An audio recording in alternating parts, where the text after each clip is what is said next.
There is a piece of advice I give every new recruit on their first day, working station security at Kelara 9. I tell them to watch carefully. Not for weapons, not for contraband. Those are easy to spot. No, watch. For the moment someone underestimates something, that is when everything goes wrong. I told that to a recruit named Grath once. He didn't listen. We are still finding his teeth in the grout lines of the gravity well's floor. My name is Vex, 7 feet, 2 inches of bone plating, dense muscle fiber, and what my supervisor, Kelna, diplomatically refers to as a naturally assertive personality.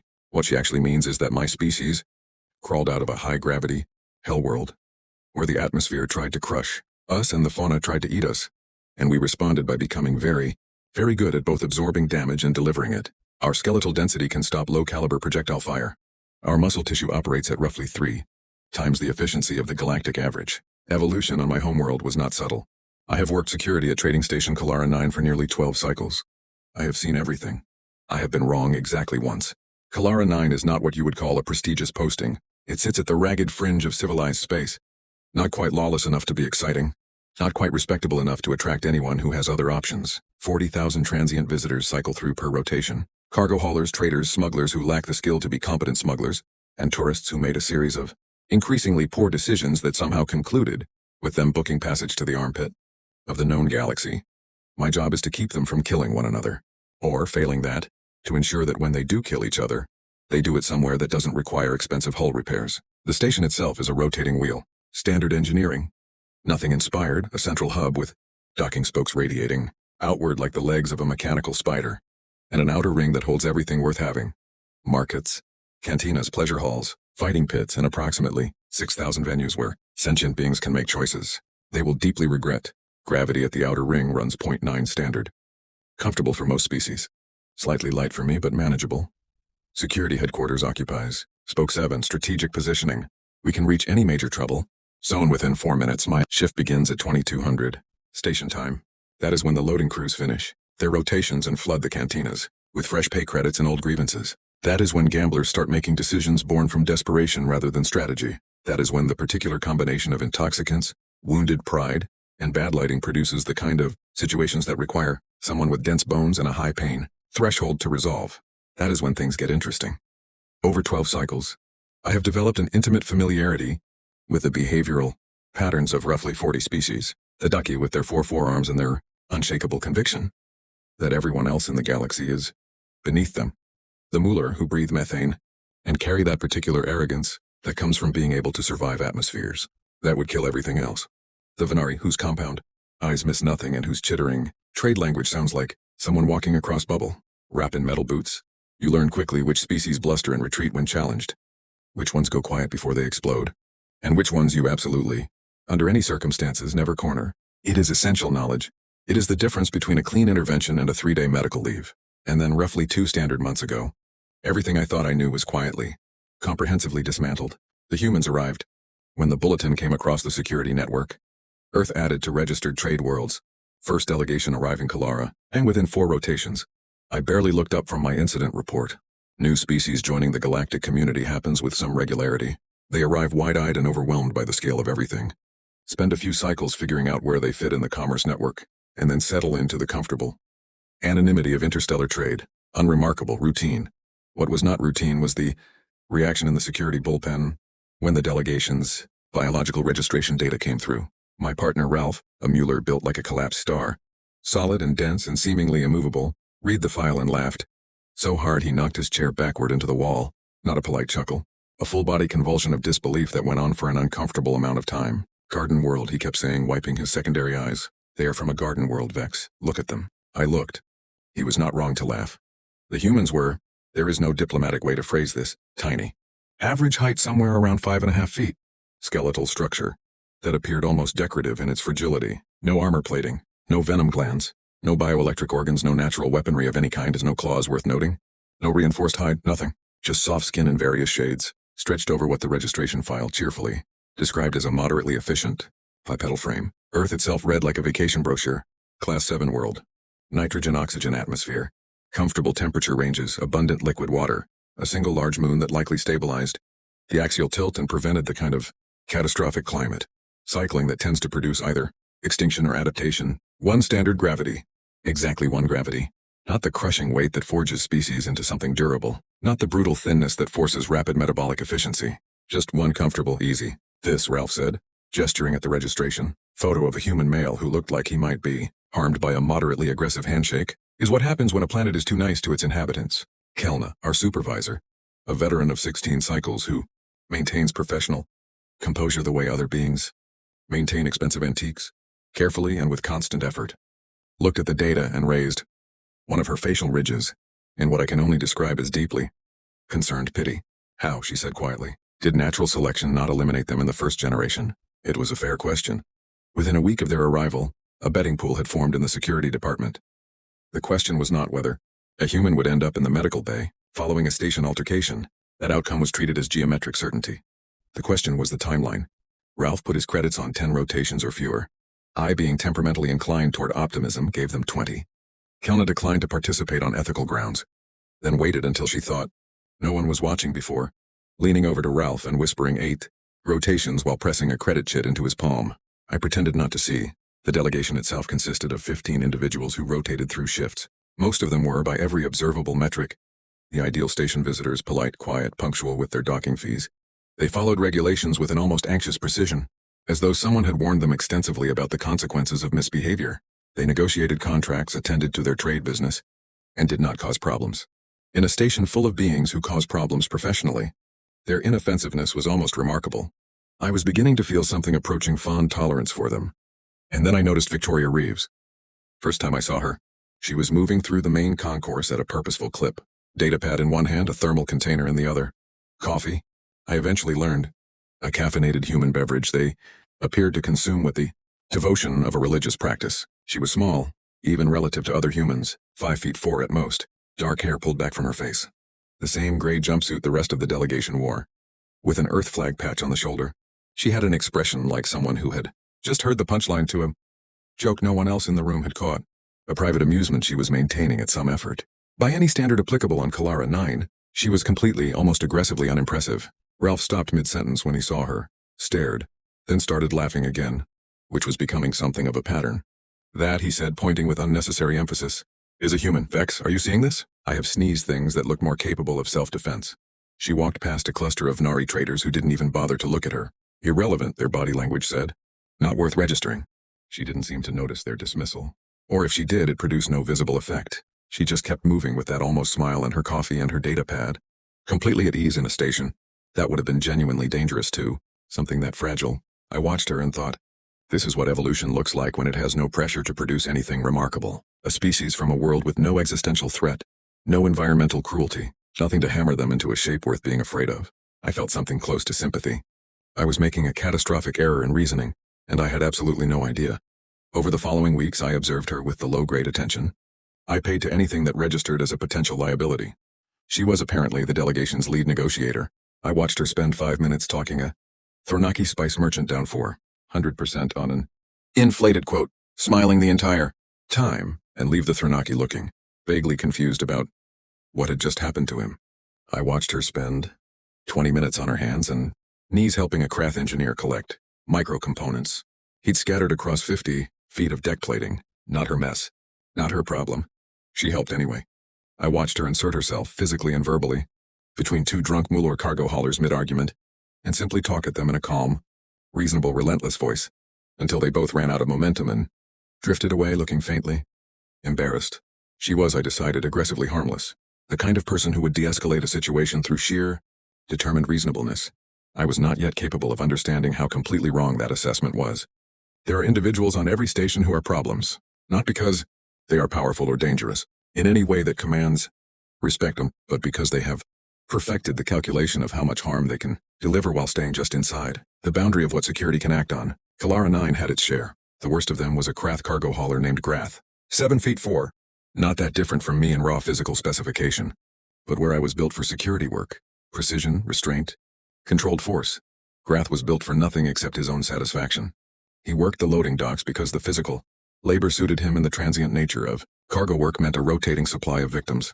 He had been removed from the gravity well 11 times in a single cycle, always for initiating confrontations, never for finishing them, because Grath was intelligent in exactly one way. He selected targets that couldn't or wouldn't fight back effectively, small traders, engineers, anyone whose species or situation made retaliation impractical. He'd been warned, fined, formally, documented across a folder of incident reports that grew thicker every rotation. Station management kept issuing notices that changed nothing.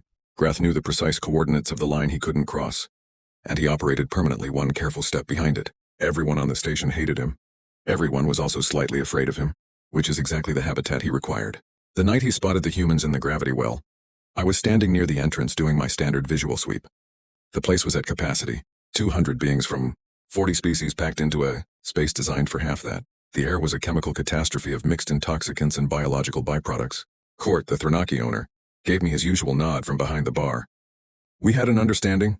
I stayed visible. He kept serving. We both maintained the polite fiction that this was a respectable establishment. Grath was at his corner table, 3 drinks into what his body language advertised as a bad night. He was loud. His companions were laughing. That particular mean-edged laugh that precedes property damage. I had already noted him and filed his position in the mental map.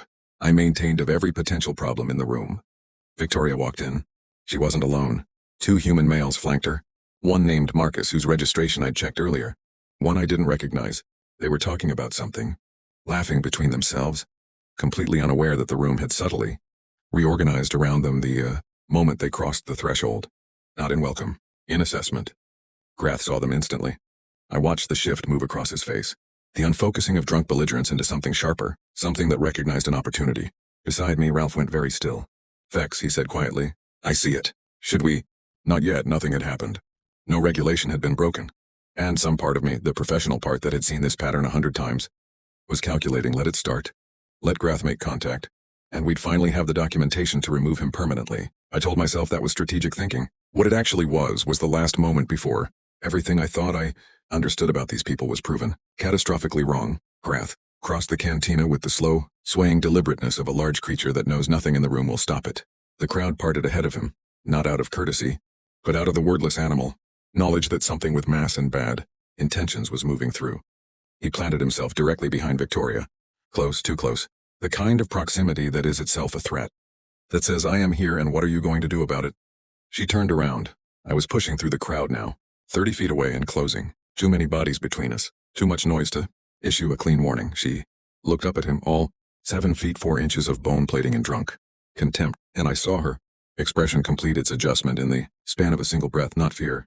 Not the instinctive physical shrinking I had seen from Venari traders, from Kelrath engineers from every smaller species that had ever found itself in Grath's shadow, just recalibration, a quiet, internal update. File opened, threat assessed, response selected. Hi there, she said. Her voice was perfectly level, almost friendly. We're just having a drink, not looking for trouble. Grath laughed. It was the sound of someone who had performed this particular scene many times and enjoyed it every time. Trouble, he said. You wouldn't know trouble if it introduced itself personally, Garden Worlder. Look at you. He let his gaze travel over her with the kind of contemptuous inventory that was designed to communicate, in every possible register, that she did not belong in a room with real species. What are you, someone's pet? Marcus moved. A hand to Victoria's shoulder, weight shifting forward. The beginning of an intercession. She turned her head slightly and made some small motion, barely a gesture. Barely anything, and then he stopped. Stepped back. He didn't look happy about it. And something in his unhappiness suggested it wasn't because he was afraid. It was because he was being held back. I filed that detail without understanding it. Listen, Victoria said to Grath, still with that maddening calm. I can see you've had a long night. We don't need to do this. We'll move to the other end of the bar. Fresh start. Nobody's pride gets damaged. Sound reasonable? She turned to leave. That was when Grath decided that her willingness to walk away was proof of exactly what he'd assumed she was: weak, deferent, safe to humiliate. He reached for her collar. It was a move I had seen him perform before. Grab the fabric, lift the target, hold them eye level while the room watches, then drop them like they weigh nothing. Because to Grath they do. It is efficient theater. Maximum humiliation, minimal effort, and it doesn't technically cross the threshold of assault if the target has no injuries to document. His hand closed on the back of her jumpsuit. What happened next occurred in approximately 1.4 seconds. I know this because I reviewed the security footage later, frame by frame, trying to understand what I had witnessed. Victoria did not panic. She did not freeze. She did not attempt to pull away, which would have been futile against Grath's grip strength and would have likely resulted in the precise humiliation he was engineering. Instead, she moved into him, a single, precise pivot of her body that used his own grip as the anchor point. and her elbow came up, and back in a strike that connected with a joint in his forearm. At an angle I had to consult a xenobiology database to fully appreciate. Grath's grip didn't loosen. It ceased, involuntarily. The nerve cluster she had targeted controlled his hand's closing function, and she had hit it with an accuracy that suggested this was not improvisation. He had approximately half a second to process the fact that he was no longer holding her before her second movement completed. She turned fully, caught his still extended arm, applied rotational force at the elbow that, combined with his forward momentum from the initial grab, used his own mass against him with a mechanical elegance that shouldn't have been possible for something her size. 280 pounds of Grath cargo hauler went down onto the floor of the gravity well face first. The sound it made silenced the room. I have been in that cantina during brawls, explosions, and one incident involving a live thermal charge that I have signed papers not to discuss. I have never in 12 cycles of security work heard it go that quiet. Grath stayed down for a long moment, not from injury, though there would be some tomorrow, but from the pure cognitive failure of a species, encountering something so far outside its predictive model that the brain simply requires time to reboot. Then he started to get up, and Victoria was already standing over him, and her voice when she spoke was still calm, still almost kind. I'm going to strongly suggest, she said, that you take a moment to think about how the next 30 seconds go, because you have one option that ends with you on your feet and one that ends with you explaining to the medical bay why your shoulder doesn't work properly. And I genuinely don't have a preference. Grath stared up at her. I had reached them by then. I was standing 4 feet away, and I want to be precise about what I observed. Grath, who had never in 12 cycles of documented incidents backed down from anyone, who ran entirely on the calculation that his physical dominance was absolute and unchallengeable, looked uncertain. Not frightened, not exactly, but the software was running diagnostics it had never needed to run before. He got up slowly, said nothing, walked back to his corner table without looking at anyone. His companions were silent. Everyone in the gravity well was silent. Victoria picked up her coffee container from the bar where she'd set it, took a drink, made a small private face that suggested it had gone cold. Marcus exhaled beside her. You could have just let me handle it, he said. You would have gotten hurt, she said simply, not unkindly. He thought about that and didn't argue. I spent the next 3 days reading everything I could find about Earth. Not the registration summary. The actual xenobiological and historical literature that had been compiled in the weeks since humanity's application to the trade network was approved.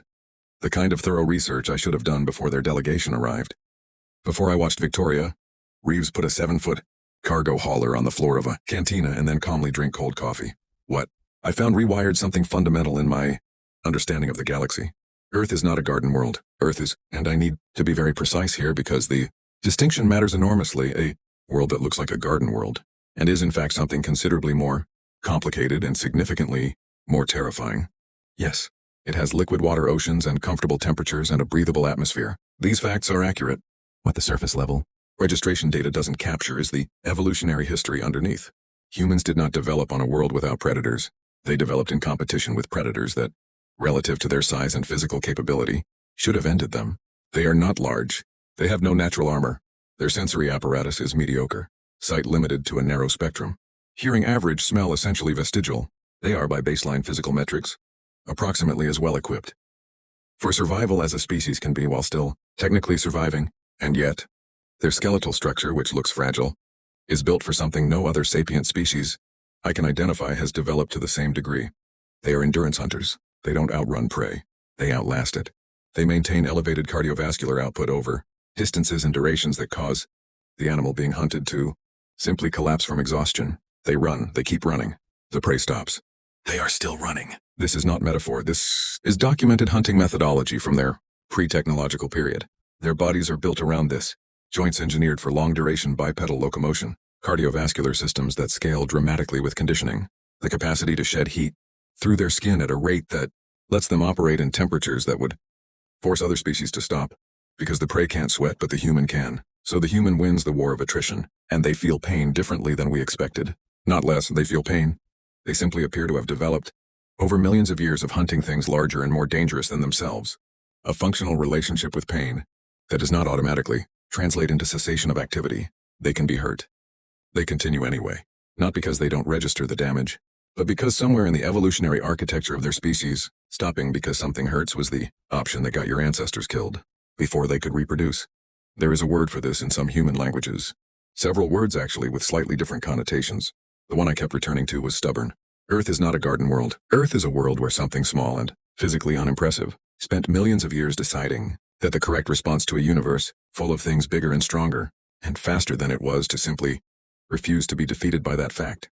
To run longer, think harder, cooperate more efficiently, and develop along the way a detailed and practically applied science of exactly how bodies work and exactly where to apply force to produce specific outcomes in a conflict. Victoria Reeves had a document on her personnel file. Under prior training, it listed several disciplines. I looked them up. They were human combat methodologies, ancient ones refined over centuries, encoding the accumulated knowledge of what works when something smaller needs to neutralize something larger, leverage joint mechanics, momentum redirection, the application of precise force to specific anatomical locations to produce involuntary results. She hadn't improvised in the gravity well. She had applied expertise, and there were 14 other humans on that delegation. I filed my report on the Grath incident with a thoroughness that impressed even Kelna. Grath was issued a formal station ban, and the incident had been witnessed by approximately 200 beings and captured on security footage, so there was no ambiguity about documentation. He appealed. The appeal was denied. He left Kelara 9 on the next available hauler, and the security department collectively exhaled. But that was almost beside the point. The betting pool quietly dissolved.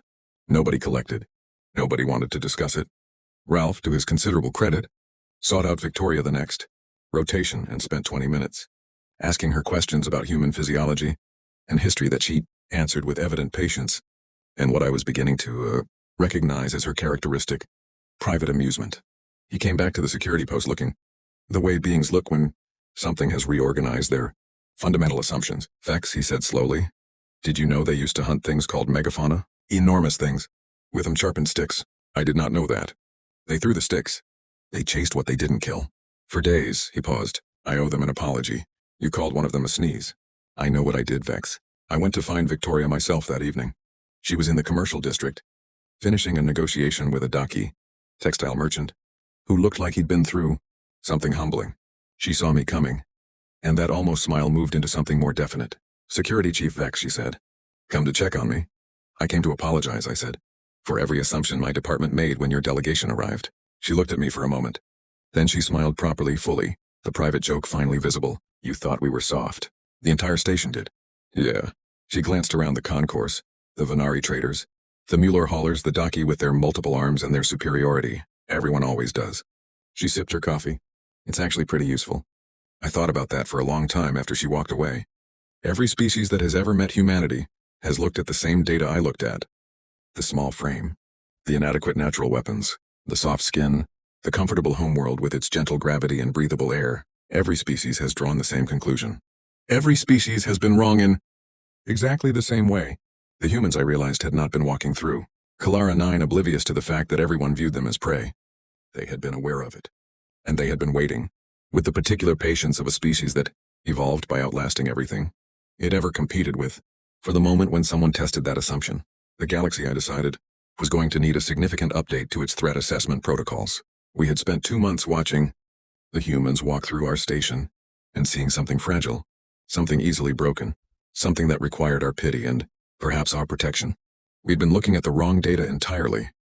The softness was the surface, underneath it carved by millions of years of refusing to accept the verdict that their world's predators had tried to render.